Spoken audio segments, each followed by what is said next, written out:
नमस्कार, आदाब। फिर से स्वागत है अब आपके खुद के चैनल पर। आज बिखरा हुआ दिन है क्योंकि आज का दिन रविवार है। आज बहुत समय होते भी समय की कमी हो जाती है लोगों को, क्योंकि अच्छे समय कब निकल जाते हैं पता ही नहीं, लेकिन दुख भरे भी समय बहुत जल्द ही निकल जाते हैं। ये मैं इसलिए बोल रहा हूँ, करीबन आज 106 साल हो चुके हैं जलियांवाला बाग को होते। आज बात करेंगे जलियांवाला बाग की, क्या थी उसकी सच्चाई, पूरी सच्चाई, और किस तरह से बातों को दबाने का प्रयास किया गया अंग्रेजों के द्वारा। और हमारे शंकर नायर जी, जो कि आज केसरी 2 मूवी बन रही है अक्षय कुमार और आर माधवन के द्वारा, जो कि पूरी बातें बताई जाएगी। मैं कुछ जानकारी साझा करना चाहता हूं। करीबन आज 106 साल हो चुके हैं ये पूरी बातों को लेकर। आज रविवार का दिन भी था और बिखरा हुआ दिन था, तो आज बिखरी हुई बालों के साथ आपके समक्ष खड़े हूं, बिखरे हुए समय के साथ। क्योंकि समय कब निकल जाता है अच्छाई और बुराई पता ही नहीं चलता। समय एक ऐसी घड़ी है जो धीरे धीरे चलती है और बहुत रफ्तार से गुजरती है। समय का पहिया एक ऐसा चक्र है जिसे हर कोई बांध और तोड़ नहीं पाता। इसमें सब कोई गिरते और उठते हैं। बात करेंगे आज जलियांवाला बाग की। करीबन आज 106 साल होते हुए भी आज भारत में करीबन 90% लोगों को नहीं पता होगा कि आज 106 साल हो गए हैं पूरी बातों को लेकर। आज 13 अप्रैल 1919 की बात है। आज 13 अप्रैल 2025 की बात है, माफ कीजिए, 2025 की बात है। 106 साल कोई महत्वपूर्ण कार्य नहीं थे जो इसे याद किया जाए, लेकिन दुख भरी दिन को भी याद करने से कभी दिल हल्का होता है। हमारे जो सैनिक और हमारे जो स्वतंत्रता जो बलिदान देके गए, अपने शरीर को, अपने मन को और अपने तन को और अपने धन को, उसे याद कीजिए और उसे श्रद्धांजलि दीजिए। करीबन आज 106 साल होते हुए भी हम बहुत लोगों के बारे में नाम नहीं तक जानते हैं। जलियांवाला बाग एक ऐसा कांड बन चुका, बस एक किताब में इतिहास के रूप से जाना जाता है। आज करीबन 10वीं कक्षा में और 9वीं कक्षा में ये एक हिस्ट्री सिर्फ बन के रह गई। ये बात की बहुत खुशी है कि ये एक हिस्ट्री बनी, लेकिन ये हिस्ट्री कैसे बनी? आप ये जान रहे हैं कि आज भारत में बहुत जगह बहुत अपरिचित कांड होते हैं और बात को दबाया जाता है। आपके करीबी थाने में भी कुछ ऐसी घटना होती है कि थानेदार के मुंशी और थानेदार उस बात को दबा दिया करते हैं। आप याद कीजिए 1919 में ये बात कैसे दबाई जा रही थी और उठी कैसे। आज उसी पे चर्चा करेंगे। हमारे शंकर नायर जी पे चर्चा आज करेंगे। मैं बात को गोल गोल नहीं घुमाऊंगा, क्योंकि बात को गोल गोल घुमाने में मैं बात में उलझ जाता हूं। ये मेरी कमजोरी है और ये चौथी वीडियो भी है। शायद मेरी ये कमजोरी मैं अपने आप को भांति पकड़ रहा हूं और सुधारने का प्रयास करूंगा। बात करते हैं शंकर नायर जी, वो काम करके गए जो इतिहास में जलियांवाला बाग को आज याद किया जाता है। बुरे रूप से भी याद किया जाता है, तो इसका मतलब है इसका इतिहास यही था कि जलियांवाला बाग को भी एक समय दबाया जा रहा था। जनरल डायर जिन्होंने ये कांड किया, बेशक उन्हें इस्तीफा भी देना पड़ा ये कांड के बाद। हंटिंग रूल जब आ गया, उनके ऊपर हंटिंग रूल अपनाया गया, इस्तीफा भी मांगा गया। जब ये सारी घटना हो रही थी, क्या चल रहा था भारत में, थोड़ी सी जानकारी मैं आपको बता देता हूं। 1919 में ही रोलेट एक्ट आए थे। जब रोलेट एक्ट का अर्थ था कि किसी भी व्यक्ति को किसी भी कारण उठाया जा सकता था, गिरफ्तार किया जा सकता था, जिस तरह इमरजेंसी में भारत में हुए थे। इमरजेंसी की हर हमेशा मैं चर्चा करूंगा, क्योंकि वो भारत का एक काला ऐसा सच है जो कि भारत कभी भूला नहीं जा सकता। लेकिन एक अच्छी भी उसमें एक चीज छिपी थी। जितने भी नेता उभर के आए वो इमरजेंसी के दौर से उभर के आए। हमारे जेपी जी, हमारे लालू जी, नीतीश जी, अटल बिहारी वाजपेयी जी, सरदार वल्लभ भाई पटेल जी और बहुत सारे नेता जो मुझे नाम तक नहीं पता है। तो सब समय की एक अच्छी चीज भी होती है, एक बुरी चीज भी होती है। आज बात करेंगे समय सरदार वल्लभ माफ कीजिए, मैं देशभक्ति में इतना कभी कभार अंदर चले जाता हूं कि किसके नाम बोल रहा हूं मुझे पता खुद नहीं चलती। मैं बात कर रहा हूं शंकर नायर की। ये पेशे से एक वकील थे, एक मद्रास हाई कोर्ट में एक जज थे। इतनी मुश्किल भरी आजादी के समय ये एक मद्रास हाई कोर्ट के जज बने थे। आगे चल के इनकी उपलब्धि सर आंखों पे थी। इन्होंने करीबन पढ़ाई वकीलाय लंदन से की और मद्रास में हाई कोर्ट में आके जज बने।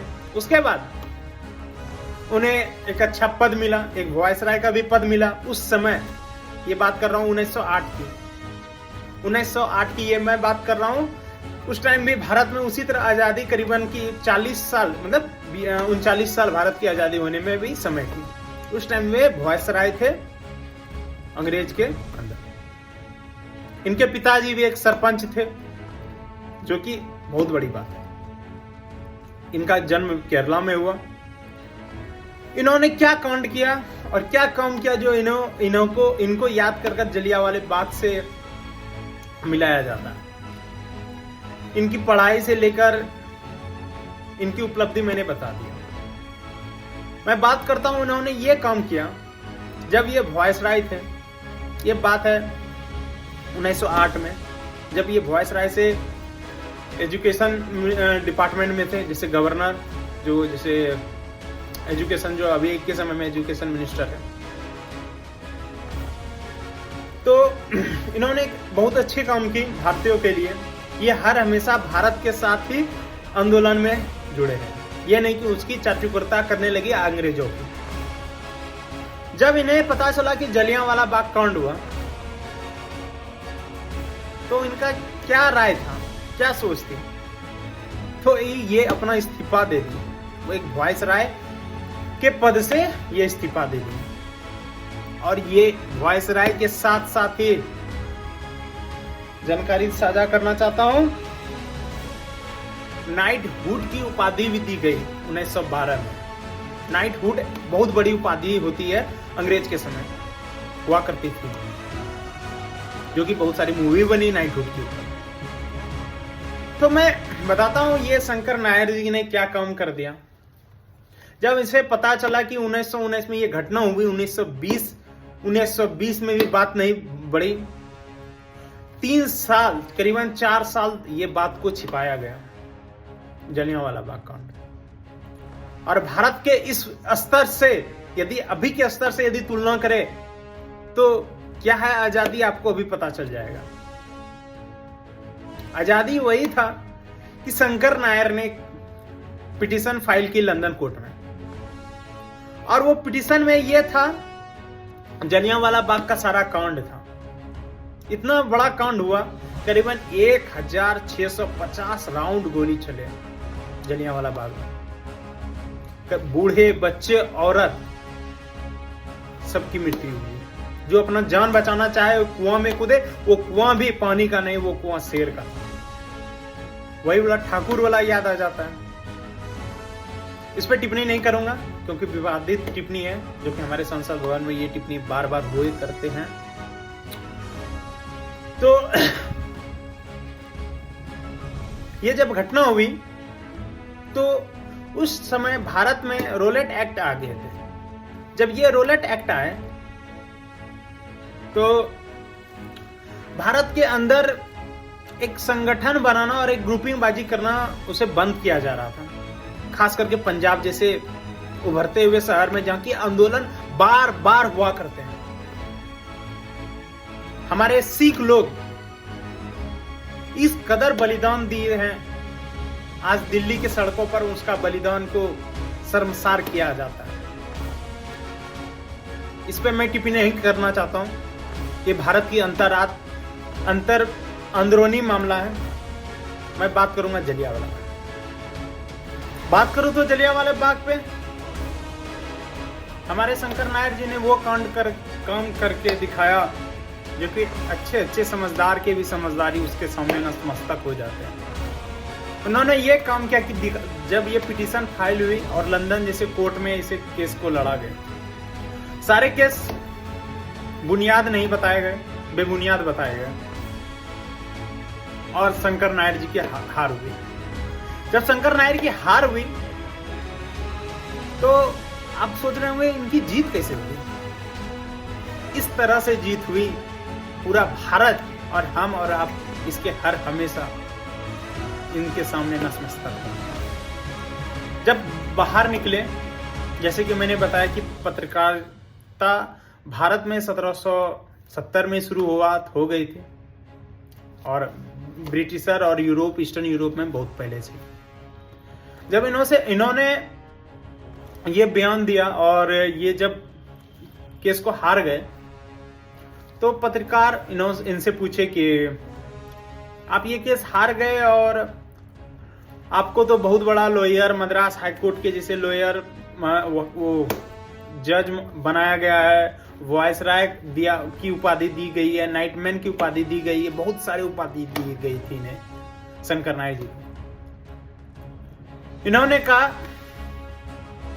वो बाजीगर की फिल्म की याद आ जाती है, शाहरुख खान के डायलॉग, हार के जीतने वाले को बाजीगर कहते हैं। आज वही सत्य हुआ। उनका वक्तव्य था कि मैं यहां किसी भी हालत में, मैं ये पिटीशन जब फाइल किया तो मेरी मानसिक रूप से विचार थी, मुझे पता था कि मेरे विरोध में ही हर हमेशा रिजल्ट आएंगे, फैसला आएंगे, और मुझे ये भी पता था मैं ये केस हारूंगा। तो पत्रकार ने पूछा कि आप फिर ये केस क्यों लड़ रहे थे? तो उन्होंने बताया कि इस बातों को 4 साल से दबाया गया।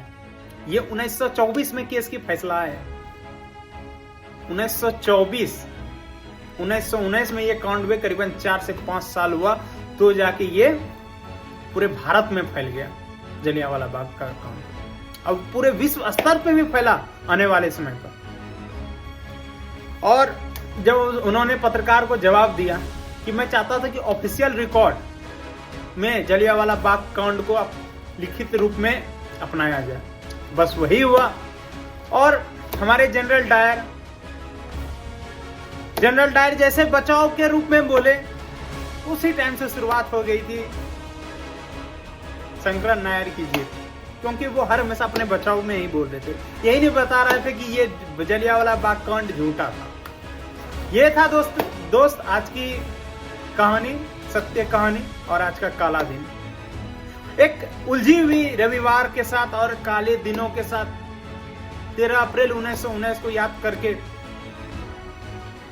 बड़े दुख की बात है, जो भारत में अभी भी शायद ये बीच बचाव होते हैं।